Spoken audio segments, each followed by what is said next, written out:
அனைவருக்கும் வணக்கம். இந்தியாவுக்குள்ள எல்லை தாண்டி 800 ட்ரோன்களை அனுப்பியிருக்குது பாகிஸ்தான். இதுல பெரும்பாலான ட்ரோன்களை இந்தியா சுட்டு வீழ்த்தியும் இருக்குது அப்படிங்கிற இந்த செய்தி தான் இன்றைக்கு காலையில சுட சுட நமக்கு கிடைத்திருக்கிற செய்தி நண்பர்களே. இந்தியாவுக்குள்ள எதற்காக பாகிஸ்தான் இப்படி 800 ட்ரோன்களை அனுப்பிச்சு, இதை எப்படி இந்தியா கண்டுபிடிச்சு அழிச்சது, இதை பற்றி முதல்ல பார்க்கலாம் நண்பர்களே. இரண்டாவது முக்கியமான செய்தியாக ஒரு மிக முக்கியமான சர்வதேச அமைப்புல இருந்து அமெரிக்கா விலகி கொண்டிருக்குது. இனிமேல் அந்த அமைப்பே ஒரு யூஸ்லெஸ் அமைப்பா போயிருச்சு. இனிமேல் நாங்க அதுல சேர்ந்து பணியாற்ற மாட்டோம் அப்படின்னு அமெரிக்கா துவங்கிய அந்த முக்கியமான அமைப்புல இருந்து அமெரிக்காவே விலகிருச்சு. அது என்ன, அதனுடைய பாதிப்பு உலகத்துக்கு எப்படி இருக்க போகுது, இந்த இரண்டு செய்திகளை பற்றி இன்னைக்கு பார்க்கலாம் நண்பர்களே. வாங்க நண்பர்களே, இதுவரைக்கும் நீங்க நம்ம சேனலுக்கு சப்ஸ்கிரைப் பண்ணாம இருக்கிறீங்க அப்படின்னா கீழே இருக்கிற சப்ஸ்கிரைப் பட்டனை தட்டுங்க நண்பர்களே. அதோட நிறுத்திடாதீங்க. இந்த வீடியோ உங்களுக்கு பிடிச்சதுன்னா எங்களுக்காக ஒரு லைக் போடுங்க. அதே போல உங்க நண்பர்களுக்கும் இதை ஷேர் பண்ணுங்க. வாங்க நண்பர்களே, வீடியோவுக்கு போகலாம்.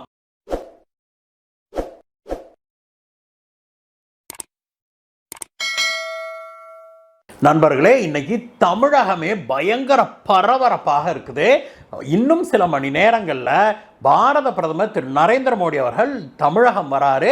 மதுராந்தகத்தில் ஏற்பாடு செய்யப்பட்டிருக்கிற மிக பிரம்மாண்டமான தேசிய ஜனநாயக கூட்டணியுடைய முதல் பிரச்சார பொதுக்கூட்டத்தில் பிரதமர் மோடி அவர்கள் கலந்து கொள்கிறாரு. அதுல தேசிய ஜனநாயக கூட்டணியில சேர்ந்திருக்கிற அனைத்து கட்சிகளுடைய தலைவர்களும் பங்கேற்பாங்க அப்படின்னு சொல்லி எதிர்பார்க்கப்படுது நண்பர்களே. அதிமுக தலைமை தாங்குகிற இந்த கூட்டணியில ஏற்கனவே அதிமுக, பாரதிய ஜனதா கட்சி, பாட்டாளி மக்கள் கட்சி, பிறகு தமிழ் மாநில காங்கிரஸ் உள்ளிட்ட பல கட்சிகள் இதுல இணைஞ்சிருக்கிறாங்க. திமுக கூட்டணியில இல்லாத பெரும்பாலான பெரிய கட்சிகள் எல்லாமே இப்பொழுது திமுக ஆட்சியை முடிவுக்கு கொண்டு வந்தே தீர வேணும் அப்படின்னு ஒரு பலமான கூட்டணியை அமைச்சிருக்கிறாங்க. அந்த கூட்டணியுடைய முதல் பிரச்சார பொதுக்கூட்டத்தில் கலந்து கொள்வதற்கு தான் பாரத பிரதமர் திரு நரேந்திர மோடி அவர்கள் வராரு. இன்றைக்கு பிற்பகல் நடக்கவிருக்கிற அந்த கூட்டம் தமிழக மக்களிடையே மட்டுமில்லாம இந்தியா முழுவதும் பெரும் எதிர்பார்ப்பை ஏற்படுத்தி இருக்கிறது நண்பர்களே. அதை பற்றிய செய்திகளை அந்த கூட்டம் முடிந்த பிறகு பார்க்கலாம். முதல்ல இன்னைக்கு நமக்கு கிடைச்சிருக்கிற பயங்கர ஹாட்டான செய்தியை பார்க்கலாம் நண்பர்களே. பாகிஸ்தான் எல்லை தாண்டி இந்தியாவுக்குள்ள 800 ட்ரோன்களை அனுப்பிச்சு அப்படிங்கிற செய்தி தான் காலங்காத்தால நம்மளைய பரபரப்புக்கு உள்ளாக்குச்சு. என்னடா செய்தி அப்படின்னு எடுத்து பார்த்தா, ஆபரேஷன் சிந்தூர் நடந்தது இல்லையா, அதுல பாகிஸ்தான் நூற்றுக்கணக்கான ட்ரோன்களை ஒரே சமயத்துல இந்தியாவுக்குள்ள அனுப்பிச்சு இல்லையா, அதுல 1-2 தவிர கிட்டத்தட்ட எல்லா ட்ரோன்களையுமே இந்தியாவுடைய ஏர் டிஃபென்ஸ் சிஸ்டம் சுட்டு வீழ்த்திடுச்சு இல்லையா. அது பாகிஸ்தானுக்கு ஒரு மிகப்பெரிய பின்னடைவாக கருதப்படுது. இனிமேல் ஒரு பிரச்சனை ஏற்பட்டால் இது மாதிரி இந்தியா நம்ம ட்ரோன்களை எல்லாம் சுட்டு வீழ்த்திடக்கூடாது அப்படின்னு பாகிஸ்தான் நினைக்குது.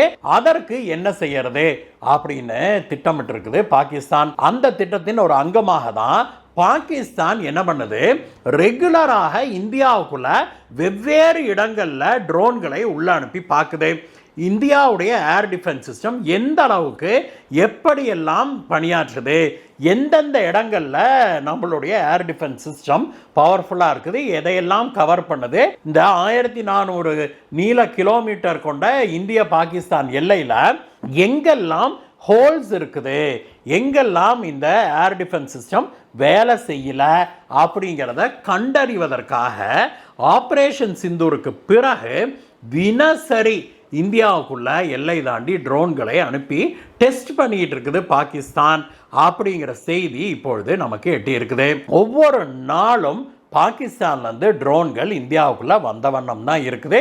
இதுவரை 800க்கும் மேற்பட்ட ட்ரோன்கள் இந்தியா எல்லை தாண்டி உள்ள வந்துருச்சு அப்படின்னும் அதுல 240 ட்ரோன்களை இந்திய ராணுவமும் விமானப்படையும் கண்டறிந்து சுட்டு வீழ்த்தி இருக்கிறாங்க அப்படின்னும் அதுல 5 ட்ரோன்கள்ல ஆயுதங்கள் இருந்தது அப்படின்னும், எதுக்கு, தீவிரவாதிகளுக்கு சப்ளை பண்றதுக்கு 5 ட்ரோன்கள்ல ஆயுதங்கள் அனுப்பி இருக்கிறாங்க. அதற்கு பிறகு கிட்டத்தட்ட ஒரு 50 ட்ரோன்கள்ல அவங்க வந்து ட்ரக்ஸு இது போன்ற போதைப் பொருட்களை எல்லாம் அனுப்பியிருக்கிறாங்க.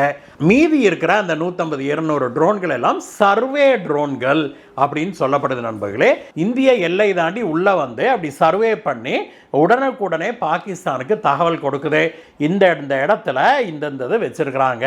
அது மட்டும் இல்ல, இந்த பகுதியில் வந்தா இந்தியாவுடைய எல்லை பாதுகாப்பு வான் பாதுகாப்பு சிஸ்டத்தில் இங்க வந்து ஒரு கேப் இருக்குது, நான் உள்ள போயிட்டேன் பாரு அப்படின்னு இந்திய எல்லையில் எங்கெல்லாம் கேப்புகள் இருக்குது அப்படிங்கிறதை கண்டறிவதற்கான சர்வே ட்ரோன்கள் அப்படின்னு சொல்றாங்க நண்பர்களே. இன்னும் பாகிஸ்தான்ல இருந்து தினப்படி தொடர்ந்து ட்ரோன்கள் வந்து கொண்டிருக்குது. இது பெரும்பாலும் பஞ்சாப் மற்றும் ராஜஸ்தான் எல்லைகளில் தான் ட்ரோன்களுடைய ஊடுருவல் அதிகமாக இருக்குது அப்படின்னு சொல்றாங்க. இதை தீவிரமாக நாங்கள் கண்காணித்து வருகிறோம் அப்படின்னு இந்திய ராணுவம் மற்றும் இந்தியாவுடைய விமானப்படையும் அறிவிச்சிருக்கிறாங்க. நாங்கள் தொடர்ந்து பாகிஸ்தானுடைய இந்த நடவடிக்கையை கண்காணிச்சுக்கிட்டு தான் இருக்கிறோம். அந்த ட்ரோன்களுக்கு எதிராக நம்மளுடைய சிஸ்டம், ஏற்கனவே இருக்கிற சிஸ்டமே தெளிவாக பவர்ஃபுல்லாக தான் இருக்குது. இருந்தாலும் நம்முடைய சிஸ்டம்களை மேலும் பவர்ஃபுல்லாக நம்ம உருவாக்கி கொண்டிருக்கிறோம் அப்படின்னு அறிவிச்சிருக்கிறாங்க. இது ஒரு புறம் இருக்க, இன்னொரு புறம் பார்த்தோம்னா தாவோஸ்ல வேர்ல்ட் எக்கனாமிக் ஃபோரம் சமிட் நடந்து கொண்டிருக்குது இல்லையா, அதுல நேற்றைய தினம் ட்ரம்ப், அமெரிக்க அதிபர் ட்ரம்ப் பேசினார் நண்பர்களே. அவர் அங்க வந்து பேசுவதற்கு கொஞ்சம் முன்பாக நேட்டோவுடைய சீஃபோட ஒரு பேச்சுவார்த்தையை நடத்தினாரு. அவரோடு பேச்சுவார்த்தை நடத்திய பிறகு ட்ரம்ப் இந்த கிரீன்லாந்து விஷயத்தில் கொஞ்சம் இறங்கி வந்திருக்கிறாரு அப்படின்னு சொல்கிறாங்க. கிரீன்லாந்தை தாங்க போய் ஆக்கிரமிக்க போகிறோம் அப்படின்னு சொல்லிட்டு இருந்த ட்ரம்ப் பிறகு அங்கே ஸ்பீச் கொடுக்கும்போது என்ன சொல்கிறாரு அப்படின்னா, கிரீன்லாண்டை வந்து ரஷ்யாவும் சீனாவும் கையில் எடுத்துடக்கூடாது அப்படிங்கிறதுக்காக தான் நாங்கள் வந்து இப்படி சொன்னோம். எங்களுக்கு வந்து அதை ஃபோர்ஸ்ஃபுல்லாக ராணுவ ரீதியில் போய் ஆக்கிரமிக்கணும் அப்படிங்கிற எண்ணமெல்லாம் இல்லை. நான் இப்பொழுது தான் நேட்டோ சீஃப் கிட்ட பேசிட்டு வந்தேன். அவர் வந்து இந்த பிரச்சனையை தெளிவாக புரிஞ்சு வச்சிருக்கிறாரு. அதனால அவரும் நானும் சேர்ந்து ஒரு முடிவுக்கு வந்திருக்கிறோம். கிரீன்லாண்டில் நிரந்தரமான அமெரிக்காவுடைய பேஸ்களை உருவாக்குவது, ரஷ்யாவையும் சீனாவையும் உள்ளேயே விடாத அளவுக்கு, அந்த பகுதிக்குள்ளேயே விடாத அளவுக்கு அமெரிக்காவும் நேட்டோவும் இணைந்து அந்த பகுதிகளை கண்காணிக்கும் அப்படின்னு சொல்லியிருக்கிறாரு. ஏற்கனவே 2ஆம் உலகப் போருக்கு பிறகு அமெரிக்கா ஒரு இராணுவ தளத்தை அங்க வச்சிருக்குது நண்பர்களே. அதை வச்சுக்கிட்டு தான் இந்த கூத்தடிக்கிறாரு ட்ரம்ப். இப்பொழுது ட்ரம்ப் சொல்றதுபடி கிரீன்லாண்டை போய் நாங்க ஆக்கிரமிக்க மாட்டோம், ஆனா அங்க வந்து மேலும் சில மிலிட்டரி பேஸுகளை நாங்க உருவாக்க போறோம் அப்படின்னு சொல்லியிருக்கிறாரு. ட்ரம்ப் யூட்டர்ன் அடிச்சிருக்கிறாரு அப்படிங்கிறத உலக ஊடகங்கள் பலவாறாக கேலியும் கிண்டலுமாக சித்தரிச்சு வர்றாங்க. இது ஒரு புறம் நடந்து கொண்டிருக்க, இன்னொரு புறம் அந்த மீட்டிங் முடிஞ்சு ஸ்பீச்சை கொடுத்துட்டு வெளியில வந்த மனுஷன் வாயை மூடிட்டு சும்மா போனாரா? இல்லை, வெளியில வந்து மறுபடியும் பிரஸ்காரங்கிட்ட பேசும்போது அவர் என்ன சொல்றாரு, இந்த வேர்ல்டு ஹெல்த் ஆர்கனைசேஷன் இருக்குது இல்லையா, அது ஒரு யூஸ்லெஸ்ஸான அமைப்பாக போயிருச்சு. இப்போ முழுக்க முழுக்க அது சைனாவுடைய கைகளுக்குள்ள போயிருச்சு. கோவிட் வந்தப்பயே WHO-வால் அதை எதையுமே ஒழுங்காக ஹேண்டில் பண்ண முடியலை, அவங்களுக்கு ஹேண்டில் பண்ணுகிற எண்ணமும் இல்லை. அதனால் நாங்கள் வந்து இந்த WHO-லிருந்து வெளியேறோம் அப்படின்னு தன்னிச்சையாக அறிவிச்சுட்டு போயிட்டாரு. அறிவித்த மனுஷன் மேலும் என்ன சொன்னார் தெரியுமா? கடந்த 2 வருடங்களாக வருடா வருடம் சந்தா கட்டுவாங்க இல்லையா அந்த WHO-க்கு, அதுவே வந்து $260 மில்லியன் பாக்கி இருக்கான். அந்த சந்தாவை கட்டுவீங்களா அப்படின்னு கேட்டதுக்கு, நாங்களே வெளியேறோம், நாங்கள் எதுக்குப்பா கட்டுறோம், பழைய பாக்கியெல்லாம் நாங்கள் ஒன்றும் கொடுக்க முடியாது அப்படின்னு சொல்லிவிட்டு நடை கட்டிட்டாரு மனுஷன். இப்போ WHO அதிகாரிகள்லாம் புலம்ப ஆரம்பிச்சிருக்கிறாங்க. ஏன்னா இத்தனை ஆண்டுகளாக இந்த வேர்ல்டு ஹெல்த் ஆர்கனைசேஷனுக்கு அதிகமான ஃபண்டிங் கொடுத்ததே அமெரிக்கா தான். கடந்த 2 ஆண்டுகளில் மட்டுமே 1.3 பில்லியன் அமெரிக்கன் டாலர் அளவுக்கு அமெரிக்கா வந்து WHO அமைப்புக்கு கிராண்டாக டொனேஷன் கொடுத்துருக்குது. இதெல்லாம் இனி நின்று போயிடும் அப்படின்னா அப்போ WHO உலக அளவில் நிறைய இடங்கள்ல சேவை செய்து வருது இல்லையா, அதெல்லாம் வந்து பாதிக்கப்படும் அப்படின்னு சொல்லியிருக்கிறாங்க. இந்த WHO என்ன அப்படின்னு நம்மள பல பேருக்கு தெரிஞ்சாலுமே கூட அது என்ன பண்ணுது அப்படிங்கிறது நம்மள நிறைய பேருக்கு தெரியாத நண்பர்களே. இந்த WHO உண்மையிலேயே உலகத்துல பல இடங்கள்ல நல்ல விதமாக சேவை செய்து தான் வருது நண்பர்களே. குறிப்பாக ஆப்பிரிக்க நாடுகள், ஏழை நாடுகள், இந்த போர் நடக்கிற நாடு, இந்த பஞ்சம் தலைவிரித்து ஆடுது இல்லையா, அந்த மாதிரியான இடங்களுக்கு போய் அங்க இருக்கிற மக்களுக்கு உணவு வழங்குவது, மருத்துவ சேவைகளை வழங்குவது போன்ற விஷயங்களை WHO செய்து வருது. ஒரு பெரிய பூகம்பமோ சுனாமியோ வேறு விதமான இயற்கை அழிவோ ஏற்பட்டுருச்சு அப்படின்னா அந்த இடத்துக்கு WHO போய் அங்க பாதிக்கப்பட்ட மக்களுக்கு உடனடியான மருத்துவ சேவைகளை செய்யும், உணவு வழங்குவதையும் மேற்கொள்ளும். இதுதான் WHO மிக முக்கியமான சேவை நண்பர்களே. அது பல நாடுகளில் இன்னும் தொடர்ந்து செய்து கொண்டு தான் இருக்குது.